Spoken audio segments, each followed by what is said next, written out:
കൈനഗിരി പഞ്ചായത്ത് അധികൃതരുടെ നിർദ്ദേശപ്രകാരം തൊഴിലെടുത്ത തൊഴിലുറപ്പ് തൊഴിലാളികൾക്കെതിരെ കള്ളക്കേസ് നൽകിയെന്ന് പരാതി. അനുവാദമില്ലാതെ അതിക്രമിച്ചു കയറി മരം മുറിച്ചു എന്ന് കാണിച്ച് സ്ഥലമുടമ നൽകിയ പരാതിയിൽ 10 ലക്ഷം രൂപ നഷ്ടപരിഹാരം നൽകണമെന്ന് കോടതി വിധി. ഇതോടെ പ്രതിസന്ധിയിലായിരിക്കുകയാണ് തൊഴിലുറപ്പ് തൊഴിലാളികൾ. 2017 130ഓളം വരുന്ന തൊഴിലുറപ്പ് തൊഴിലാളികൾ ചേർന്ന് കൈനഗിരി പഞ്ചായത്ത് അധികൃതരുടെ നിർദ്ദേശപ്രകാരം പഞ്ചായത്തിലെ 8ാം വാർഡിൽ പാടശേഖരത്തിന് ചുറ്റും പുറംബണ്ട് ബലപ്പെടുത്തുന്ന പ്രവർത്തികൾ നടത്തിയത്. എന്നാൽ തൊഴിലുറപ്പ് തൊഴിലാളികൾ ചേർന്ന് സ്വന്തം സ്ഥലത്തെ മരം വെട്ടിയെന്ന് കാണിച്ച സ്ഥലമുടമ യോഹന്നാൻ തരകൻ സിവിൽ കേസുമായി മുന്നോട്ടുപോയി. കേസിൽ മുൻ പഞ്ചായത്ത് മെമ്പർ KP രാജീവ് 1ാം പ്രതിയാണ്.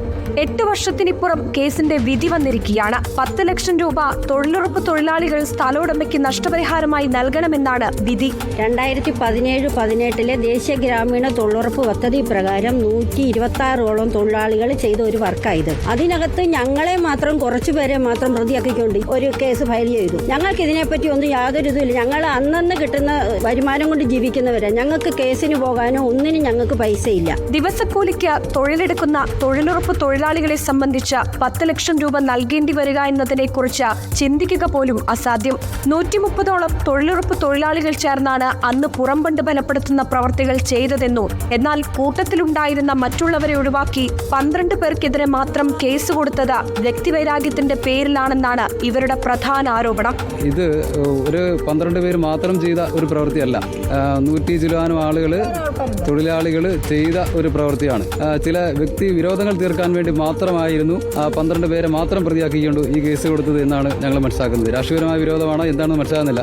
നിലവിൽ മേൽക്കോടതിയിൽ അപ്പീൽ പോകാനാണ് ഇവരുടെ ഉദ്ദേശം. വ്യക്തിവൈരാഗ്യം തീർക്കാൻ കെട്ടിച്ചമച്ച കേസാണ് ഇതെന്നാണ് ഇവരുടെ ആരോപണം.